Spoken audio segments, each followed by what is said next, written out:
नमस्कार, जनता टीवी देख रहे हैं आप। मैं हूं आपके साथ अमन त्रिपाठी। बुलेटिन में वक्त है चर्चा का।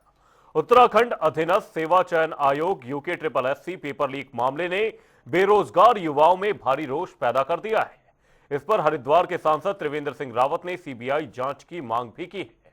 इस पर उनका कहना है कि अगर केंद्रीय जांच से युवाओं का भरोसा बहाल होता है तो सरकार को इसके लिए पहल करनी चाहिए। हालांकि राज्य सरकार एसआईटी जांच करवा रही है और इसी को लेकर मुख्यमंत्री पुष्कर सिंह धामी का कहना है कि सीबीआई या कोई अन्य केंद्रीय एजेंसी द्वारा जांच लंबी चलती है, जिससे भर्ती प्रक्रिया पर असर पड़ता है और छात्रों को नुकसान भी होता है। ऐसे में सांसद त्रिवेंद्र सिंह रावत का यह बयान खासा मायने रखता है, क्योंकि यह बीजेपी सरकार और संगठन के रुख के विपरीत है। वहीं विपक्ष और बेरोजगार संघ भी सीबीआई जांच की लगातार मांग कर रहा है। अब सवाल यह है कि क्या सरकार युवाओं का विश्वास बहाल करने के लिए सीबीआई जांच करेगी या लंबित प्रक्रिया पर जोर देगी। ये तो कोई बुराई नहीं है। मुझे तो लगता है कि मुख्यमंत्री जी को इन सब बालकों को आश्वासन देना चाहिए कि हम सीबीआई जांच इसमें कराएंगे। मैं समझता हूँ कि जब ये भावना, एक फीलिंग आज हर जगह जगह हर जिलों में मुख्य केंद्रों पर आज जिस तरह की युवाओं में गुस्सा है, मैं कहूँगा, या जिस तरह से वो आक्रोशित हैं, तो सीबीआई जांच कराने में कोई दिक्कत नहीं होना चाहिए। देखिए, मैंने पहले भी सभी युवाओं से मैं अपील भी करता हूं। मैं युवाओं से कल भी मैंने कहा था कि युवाओं को तय करना है कि आखिर उनका आंदोलन चलाने वाले कौन लोग हैं। आखिर उनके आंदोलन के कारण से या युवाओं को, नौजवानों को सड़क पर लाकर कौन लोग अपने हित साध रहे हैं, कौन लोग इसका पूरी तरह से, किन लोगों ने इसको राजनीति की तरफ पूरी तरह से धकेल दिया, इसका राजनीतिकरण कर दिया है। ऐसे लोग हैं जिनका इन युवाओं से, भर्ती परीक्षाओं से कोई लेना देना नहीं है, केवल वो अपना स्वार्थ सिद्ध करना चाहते हैं। लेकिन हमारी प्रतिबद्धता है, जैसे हमने 25,000 नियुक्तियां पारदर्शिता के आधार पर करी हैं, बिना किसी भ्रष्टाचार के की हैं, हम आगे भी इस क्रम को आगे बढ़ाएंगे। हमारा संकल्प है, जो कैलेंडर है वो कैलेंडर जारी होगा। और जो वर्तमान प्रकरण आया था उसमें हमने युवाओं की तरफ से ही बात आई थी कि इस एक स्थान पर ये शिकायत आई है, इसकी जांच होनी चाहिए, निष्पक्षता से ये बात छात्रों के बीच में आनी चाहिए। तो हमने हाईकोर्ट के जज से जो है इसकी जांच के लिए उनके सुपरविजन में जांच कराने का सरकार ने निर्णय ले लिया है।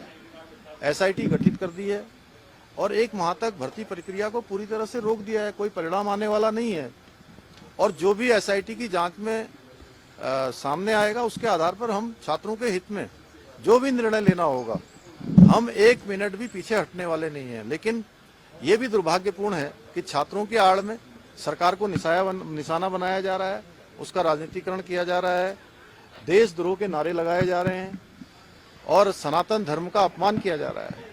ये निश्चित रूप से हमारे युवाओं को भी सोचना है। और हमारे युवा राज्य के बहुत विवेकशील हैं, राष्ट्रवादी हैं, 2 अंतर्राष्ट्रीय सीमाओं से लगा हुआ हमारा प्रदेश है, ये पूरा देवभूमि है। देवभूमि के लोग निश्चित रूप से इस विचार करके वो आगे बढ़ेंगे। ये पेपर लीक के मामले में कांग्रेस का पहले दिन से स्टैंड बहुत क्लियर था। हमने फर्स्ट डे रविवार को जब पेपर लीक की सूचना मिली, पार्टी ने ऑफिशियल स्टैंड लिया। मैंने बयान दिया, मैंने प्रेस कॉन्फ्रेंस करी, प्रदेश अध्यक्ष जी ने, नेता विपक्ष ने, सब लोगों ने एक ही सुर में ये कहा कि हाई कोर्ट के सिटिंग जज की निगरानी में सीबीआई की जांच होनी चाहिए। उस मामले में हमने अगले दिन सारे प्रदेश में पुतला फूका, उसके बाद प्रदर्शन किए। पूरे प्रदेश में लगातार 1 हफ्ते से कांग्रेस पार्टी प्रदर्शन कर रही है। हमने उसके बाद धरना दिया। धरना देने के बाद महामहिम राज्यपाल को ज्ञापन भेजा। 3 तारीख को हम इसी मुद्दे को लेकर के मुख्यमंत्री आवास कूच कर रहे हैं, मुख्यमंत्री का घेराव करने जा रहे हैं। अब मुझे खुशी इस बात की है कि हमारी जो मांग थी, उस मांग पर मोहर लगाने का काम बीजेपी के ही सांसद, जो इस राज्य के पूर्व मुख्यमंत्री भी है, त्रिवेंद्र सिंह रावत जी, उन्होंने कहा कि सीबीआई की जांच होनी चाहिए, कोई आपत्ति नहीं है। तो अगर बीजेपी का एक सांसद कांग्रेस की मांग के साथ सुर मिला रहा है, राज्य के बेरोजगार नौजवान जो चाहते हैं वो कह रहे हैं, मैं समझता हूं सरकार को अब जिद नहीं करनी चाहिए। तत्काल हाईकोर्ट के सिटिंग जज की निगरानी में सीबीआई जांच की घोषणा मुख्यमंत्री को कर देनी चाहिए, सिफारिश केंद्र को भेज देनी चाहिए और केंद्र सरकार में भी भाजपा है, राज्य में भी भाजपा है, तो मैं समझता हूं कोई दिक्कत नहीं आनी चाहिए।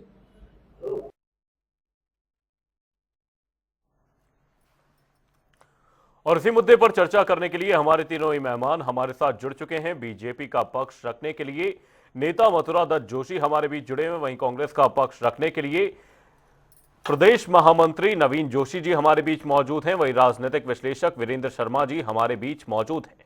आप तीनों ही मेहमानों का बहुत बहुत शुक्रिया हमारे साथ इस चर्चा में जुड़ने के लिए। सबसे पहले मथुरा दत्त जोशी जी, सवाल आपसे, क्योंकि यहां पर लगातार प्रदेश के जो युवा हैं वो आप पर लगातार सवाल खड़े कर रहे हैं, और ऐसे में क्यों उनकी मांग को लेकर, अगर वो सीबीआई जांच चाहते हैं तो आखिर ऐसी क्या अड़चन है कि सीबीआई जांच नहीं करवाई जा रही? एसआईटी गठित कर दी गई है, क्यों सीबीआई जांच नहीं करवाई जा रही है इस पूरे मामले पर? देखिए, अभी आपने माननीय मुख्यमंत्री जी का बयान सुना और मुख्यमंत्री जी ने स्पष्ट रूप से कहा कि अगर युवा चाहेंगे तो जिसकी भी मांग वो कहेंगे, हम उनकी मांग को मानते हुए हम उसी एजेंसी से जांच कराने को भी तैयार रहेंगे। चूंकि एसआईटी जांच की घोषणा हो चुकी है और माननीय उच्च न्यायालय के माननीय जज साहब की भी नियुक्ति हो चुकी है, तो ऐसे में कुछ भी कहना बहुत जल्दीबाजी होगा। कोई पेपर का रिजल्ट आज नहीं आ रहा है, परीक्षाएं सारी स्थगित कर दी गई हैं और समय आने पर उसका 1 महीने का समय उनको दिया गया है। एसआईटी जांच में जो भी बिंदु सामने आएंगे और जो भी रिपोर्ट उनकी आएगी, सरकार उसके हिसाब से कार्रवाई करेगी। ये हम बार बार कह रहे हैं, ये पहले मुख्यमंत्री जी हैं, उत्तराखंड के पहले मुख्यमंत्री होंगे आदरणीय पुष्कर सिंह धामी जी, जिन्होंने बेरोजगार संघ के पदाधिकारियों को बुलाकर उनसे बातचीत करने का प्रयास किया और उनके आंदोलन को कहा कि आप जो जांच आप चाहते हैं वो जांच हम करने को तैयार हैं। और उन्होंने उसी वक्त घोषणा कर दी थी कि हम एसआईटी की जांच कराएंगे और एसआईटी की जांच में जो भी रिजल्ट सामने आएगा उस हिसाब से हम उसी में कार्रवाई करेंगे। और इस समय सबको धैर्य रखने की जरूरत है। अब कुछ लोग अपनी राजनीतिक रोटियां सेकना चाह रहे हैं, कुछ लोग किस तरह की बयानबाजी कर रहे हैं, ये सब आपके सामने है। और नौजवानों के कंधे में बंदूक रखकर माननीय मुख्यमंत्री जी को की छवि को धूमिल करना चाह रहे हैं, सरकार की छवि को धूमिल करना चाह रहे हैं। आप देख रहे हैं कि अगर छात्री हैं तो छात्र अपना आंदोलन करेंगे ना, उसका राजनीतिकरण क्यों किया जा रहा है, उसमें तमाम राजनीतिक नारे क्यों लगाए जा रहे हैं और उसमें सनातन विरोधी नारे लगाए जा रहे हैं, उसमें तमाम तरीके की इस तरीके की बातें हो रही कि जो विघटनकारी तत्व उसमें शामिल होकर तमाम तरीके की बातें कर रहे हैं। इससे भी सचेत रहने की जरूरत है। हमारा राज्य 2 राष्ट्रों की अंतर्राष्ट्रीय सीमा से लगता है, हमको इसकी संवेदनशीलता को भी हमको समझना पड़ेगा और इसकी गंभीरता को भी समझना पड़ेगा। और जब किसी प्रदेश के का मुख्यमंत्री बोल रहा है तो उस बात का भी कम से कम नौजवानों को उनकी बात का भी गंभीरता से करना चाहिए, मानना चाहिए। और 1 महीने की बात है, हमने सारी परीक्षाएं स्थगित कर दी गई हैं और उनको हमने आश्वासन दिया है कि ठीक 1 महीना के अंदर अंदर हम इस पर कोई न कोई फैसला ले लेंगे और अगर जरूरत पड़ेगी तो निश्चित रूप से सीबीआई की जांच भी कराई जाएगी। बिल्कुल। और इसी बीच नवीन जोशी जी कांग्रेस का पक्ष रखने के लिए हमारे बीच मौजूद हैं। नवीन जोशी जी, आप इस पूरे प्रकरण को किस तरह से देखते हैं, क्योंकि मथुरा दत्त जोशी जी कह रहे हैं कि इस पूरे मामले का राजनीतिकरण किया जा रहा है, आप किस तरह से देखते हैं इस पूरे मामले को? 200-250 मीटर एससी पेपर लीक का मामला चल रहा है, तो लाखों छात्र आंदोलनरत हैं और ये पेपर कोई पहली बार लीक नहीं हुआ है। ये भारतीय जनता पार्टी के शासन में ही पहले भी पेपर लीक हुए थे। इनके जो भारतीय जनता पार्टी के संबंध रहे हाकम सिंह पेपर लीक में संलिप्त रहे और जेल में रहे, उसके बाद दोबारा जेल से छूट के आए तो उन्होंने अपना दोबारा से काम शुरू किया और पुलिस को उनको गिरफ्तार करके जेल भेजना पड़ा। और आज बड़े दुर्भाग्य की बात है कि पेपर बार बार लीक हो रहे हैं, भारतीय जनता पार्टी के नेताओं के नाम आ रहे हैं, पूरा प्रदेश का जनमानस आंदोलनरत है और ये उसको ध्यान भटकाना चाहते हैं लोगों का। ये नहीं कि भाई उसका काम जो जिस प्रकार से पेपर लीक हुआ है अपराधियों को पकड़ा जाए और जो भारतीय जनता पार्टी के नेताओं के उसमें नाम आ रहे हैं उनके खिलाफ कार्रवाई की जाए, लेकिन ये कार्रवाई करने के बजाय छात्रों को जो आंदोलन है उसको दबाने का काम कर रहे हैं। कभी ये कह रहे सनातन विरोधी नारे लगा रहे, कभी कह रहे ये पेपर जिहाद है, और कभी कहते हैं नकल है। ये भारतीय जनता पार्टी साबित क्या करना चाहती है? पूरा प्रदेश का जनमानस छात्र कह रहा है कि हमें इसकी सीबीआई जांच करनी है, हमें एसआईटी जांच नहीं करवानी है। इनके पूर्व मुख्यमंत्री और वर्तमान सांसद त्रिवेंद्र सिंह रावत जी ने भी कहा, उन्होंने कहा अगर पेपर लीक हुआ है तो उसको मानना चाहिए, लेकिन ये मानने को तैयार नहीं है। वो स्वयं कह रहे हैं कि इसकी सीबीआई जांच होनी चाहिए, ये मानने को तैयार नहीं है। आज ये किस प्रकार की सरकार प्रदेश के अंदर चल रही है? ये दमनकारियों की सरकार प्रदेश के अंदर चल रही है। अगर कोई आदमी कहता है कि ये पेपर लीक है तो उसके खिलाफ ये दुनिया भर की कार्रवाई करने का काम जरूर कर देंगे, लेकिन जो आज छात्र सड़कों पर बैठा उनकी बात सुनने वाला नहीं है। जिनको ये कह रहे हैं कि भाई ये सनातन विरोधी है, जिनको कह रहे हैं ये देश विरोधी है, वो आपको मालूम है कौन? उत्तराखंड के निवासी है। उत्तराखंड वो प्रदेश है, सैनिक बाहुल्य प्रदेश है।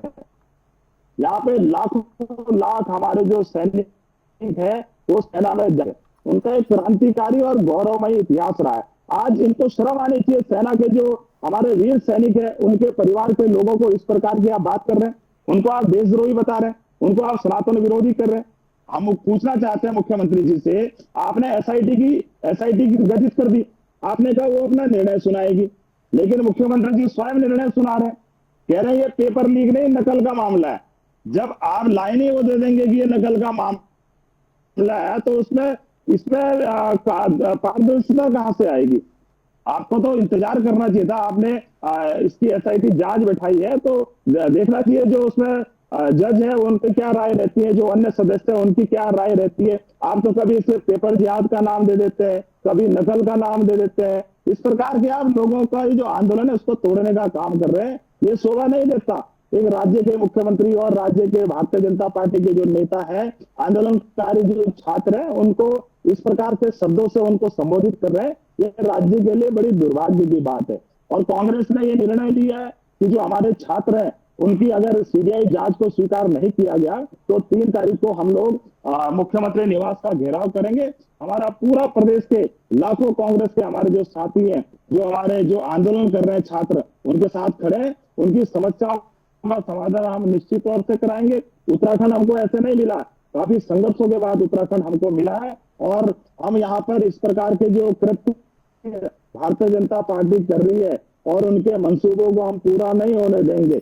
यहाँ के जो युवा है उनको नौकरी मिलनी चाहिए, और ये जो इनका मिली भगत करके ये जो पेपर बेचने का काम भारतीय जनता पार्टी के नेता कर रहे हैं, ये पूरी देश की जनता जानती है। ये बड़ी शर्मसार करने वाली बात है, क्योंकि देवभूमि है, देवभूमि के अंदर आप इस प्रकार का काम कर रहे हैं। पेपर लीक हुआ है, उनके खिलाफ आप कार्रवाई नहीं कर रहे हैं और उनको बचाने का आप लोग काम कर रहे हैं। जहां से पेपर लीक हुआ कौन है? वो धर्मेंद्र सिंह चौहान भारतीय जनता पार्टी के नेता है। कौन है संजय धारीवाल? भारतीय जनता पार्टी से उनके क्या संबंध है? कौन है आगम सिंह? उनके भारतीय जनता पार्टी से क्या संबंध है? आपको उनके खिलाफ कार्रवाई करनी चाहिए। जब पेपर वहां पे हो रहा था तो आप वहां पे जैमर कैसे नहीं काम कर रहे थे? आपने वहां पहले जाके ये व्यवस्थाएं क्यों नहीं देखी? मोबाइल फोन वहां पे अंदर कैसे चला गया? पेपर बाहर कैसे आ गया? ये अनेकों सवाल हैं। और भारतीय जनता पार्टी के नेता कहते हैं कि पेपर लीक नहीं हुआ, सिर्फ 3 पन्ने बाहर आए हैं। तो चोरी है, चाहे 1 रुपए की हो चाहे 1 लाख रुपए की है, दंड तो उसको वही मिल रहा है। ये अपने नेताओं को बचाने का काम कर रहे हैं। पूरे राज्य के अंदर सरकार निरंकुश हो चुकी है, छात्रों के बारे में ये कुछ सोच नहीं रहे हैं। ये सिर्फ अपने नेताओं को बचाने का भारतीय जनता पार्टी के लोग प्रयास कर रहे हैं, लेकिन इनके मंसूबों को कांग्रेस पूरा नहीं होने देगी। निश्चित तौर से हम छात्रों की समस्याओं को प्राथमिकता से उठाएंगे, और जो पेपर लीक में जो संलिप्त लोग हैं, चाहे वो भारतीय जनता पार्टी के नेता हो, किसी भी पद पर हो, उसके खिलाफ कार्रवाई सरकार को करनी चाहिए। नहीं करेंगी तो राज्य के अंदर जब 2027 में कांग्रेस की सरकार आएगी तो कांग्रेस ऐसे नेताओं को जेल भेजने का काम भी करेगी। राजनीतिक विश्लेषक वीरेंद्र शर्मा जी हमारे बीच मौजूद हैं। वीरेंद्र जी, इस पूरे मामले को किस तरह से देखा जाए? आप किस तरह से देख रहे हैं इस पूरे मामले को? एक तरफ यहां पर मथुरा दत्त जोशी जी कह रहे हैं कि जरूरत पड़ने पर जांच कराई जाएगी, इस पूरे मामले का राजनीतिकरण किया जा रहा है, लेकिन किस तरह से देखा जाए इस पूरे मामले को? देखिए अमन जी, ये मुद्दा बहुत ही गंभीर मुद्दा है और खासकर छात्रों के हितों से जुड़ा हुआ मुद्दा है। और हमारे युवा साथियों को के भविष्य को संवारने से जुड़ा हुआ मुद्दा है। मुझे लगता है इसमें ना तो किसी विपक्षी दल को राजनीतिक रोटियां नहीं सेकनी चाहिए और ना ही सरकार को इस तरीके से ढील देनी चाहिए कार्रवाई में कि युवा का मन और मनोबल दोनों टूटे। मैं खुद इस आंदोलन को खुद जाकर मैंने वहां देखा है, सड़क में बच्चे बैठे हैं और आज की घटना यह है कि आज कुछ अभिभावक भी वहां पहुंच गए हैं। देखिए पूरे प्रदेश भर में बच्चे एक ही डिमांड कर रहे हैं कि अगर सरकार ने चोरी नहीं करी है, सरकार का कोई सफेद पोशी के ऊपर कोई निशान या दाग नहीं है, तो आप उसकी सीबीआई जांच कराइए। आप जरा, मैं आपको कहता हूं, मुझे भी मालूम है, मैं मानता हूं इसमें कुछ राजनीतिक पार्टियां, छोटे छोटे राजनीतिक दल अपना राजनीतिक भविष्य ढूंढने की कगार में है, वो बात सही है, लेकिन मुद्दे को समझिए आप, मुद्दे की गंभीरता को समझे सरकार। देखिए अगर सरकार साफ पाक है तो क्यों नहीं मुख्यमंत्री आके उनसे मिलते हैं, क्यों नहीं मुख्यमंत्री आके उन्हें आश्वासन देते हैं, क्यों नहीं मुख्यमंत्री प्रेस वार्ता कर लेते हैं छोटी सी कि भैया हमारी बात ये है, आपकी बात हमने सुन ली है, हम आपकी मांगों को पूरा करेंगे। तो क्यों नहीं कहते हैं वो? इसका मतलब कि कुछ दाल में काला है।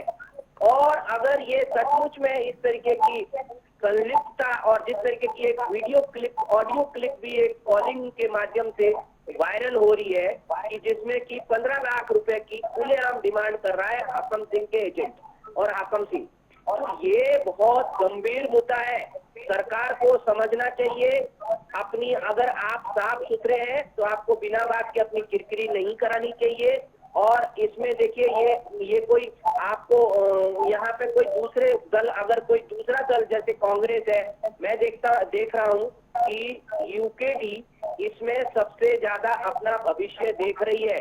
इस आंदोलन को जिंदा यूकेडी भी जरूर रखना चाहती है, लेकिन बॉबी पवार अगर आज मतलब बेरोजगार संघ का अध्यक्ष है तो वो उस आवाज को मंच पे ले जाने का काम कर रहे हैं और ये अच्छा काम है। किसी न किसी को तो जनता के किसी न किसी हितैषी को तो खड़ा होना पड़ेगा छात्रों के साथ, नहीं तो छात्रों की कौन सुनेगा। आजकल के नेता अगर साफ पाक है तो हम कहते हैं कि आपको क्या प्रॉब्लम है सीबीआई जांच करवाने में। मैं आपको कहता हूँ त्रिपाठी जी, आप ये बताएं मुझे, ये दोनों नेता, कि अगर गंभीर आरोप, जैसे कि आपको मालूम है कि हमारे ये पवार जी ने जो आरोप लगाए हैं सरकार के ऊपर कि कंप्यूटर में फलाने व्यक्ति का नाम धामी है, उसके मार्क्स 7 नंबर है और वो जो 40 नंबर क्वालिफाइंग ना लाने के बाद भी उसका फाइनल में नाम, लिस्ट में नाम है, ऐसा क्यों है? इन सब के जवाब क्यों नहीं दे रही सरकार? और दूसरा गंभीरता आप ये समझिए कि अगर आपने एसआईटी बनाई है तो एसआईटी कहाँ है, क्या कर रही है वो तब से? क्यों नहीं वो अपना स्टेटमेंट जारी कर रही है? क्यों गिरफ्तारी नहीं हो रही है उन लोगों की? और अगर ये लीकेज, देखो अगर हमारे प्रदेश सरकार के नेता, अगर मंत्री ये बयानबाजी कर रहे हैं कि ये पेपर लीक नहीं है, 3 पेज बाहर हुए, तो ये अपने सरकार की किरकिरी करा रहे हैं और कुछ नहीं। लेकिन हमारा कहना तो ये है कि कोई राजनीतिक दल अगर राजनीतिक रोटियां सेक रहा है तो भी सरकार उनको मौका दे रही है। अगर सरकार सही है तो सरकार को आगे आना चाहिए प्रेस वार्ता के माध्यम से या छात्रों से। क्या गुरेज है? अगर आप वोट मांगने घर घर जा सकते हैं तो क्या आप सरकार के आदमी, मुख्यमंत्री जी परेड ग्राउंड नहीं आ सकते हैं? मुझे बताओ ना, परेड ग्राउंड से आते जाते नहीं है वो क्या? अगर 5 मिनट के लिए, मतलब जब कोई आंदोलन करे तो आप भगवान बन जाते हो, उस वक्त आप बड़े आदमी बन जाते हो कि हम क्यों जाएंगे, ये हमारे से मिलने आए। ये कहाँ का है, कहाँ का नियम है लोकतंत्र में? ये कहाँ का नियम है? और जब वो वोट मांगने जाते हैं तो पैर पड़ते हैं, घर घर जाके लेट जाते हैं और फिर आप किसी के भी पैर छू जाते हो, फिर आप तलवे चाटते हो लोगों के। और जब आपको मतलब अगर कोई जेन्युइन बात उठा रहा है और गंभीरता से इस विषय को नहीं दे रहे हैं ये सारे नेता, तो तब आप उनसे बड़े बन रहे हो, तब कह रहे हैं हमसे मिलने आओ, हमारे पास लाए बिल्कुल। डेलीगेशन, अपनी समस्याएं बताएं। ये कौन सा तरीका, कौन सा कल्चर है, कहाँ का कल्चर है? देखो, अगर ये इस तरीके की हरकत करेंगे, इनको जरूर यही युवा यहाँ से उखाड़ के फेंकेगा। ये जी। मैं आपको आज कह रहा हूँ, यही युवा इनको धरातल पर भी लाएगा। ऐसा नहीं है, मैं आपको कह रहा हूँ, युवा का उल्टा वायु होता है, और वायु जब आंधी बन जाएगी तो वो आंधी इतनी खतरनाक होगी कि अच्छे अच्छे उसमें उड़ सकते हैं। ये बात ध्यान में, इस घमंड में नहीं जीना चाहिए मुख्यमंत्री जी को कि मुझे तो मोदी जी ने बनाया है। अरे हारे हुए को अगर आप मुख्यमंत्री बना जी। रहे हो, उसके बाद आप उसका परसेंटेज दिखा रहे हो कि हमारा मुख्यमंत्री देखिए हारने के बाद दोबारा हमने 6 महीने बाद इलेक्शन लड़ाया, 96% में आ रहा है। क्या तरीका है ये? हमने होर्डिंग देखे थे उनके, जब उनको दोबारा इलेक्शन लड़ाया था। बिल्कुल वीरेंद्र जी इजाजत दे रहा था। UK triple SC paper leak मामले में सियासी पारा हाई है। तमाम आरोप इस दौरान सत्ता पक्ष पर लगाए जा रहे हैं। बहुत बहुत धन्यवाद आप तीनों ही मेहमानों का हमारे साथ इस चर्चा में जुड़ने के लिए। और फिलहाल इस बुलेटिन में सिर्फ इतना ही। बने रहिए हमारे साथ, देखते रहिए जनता टीवी। नमस्कार।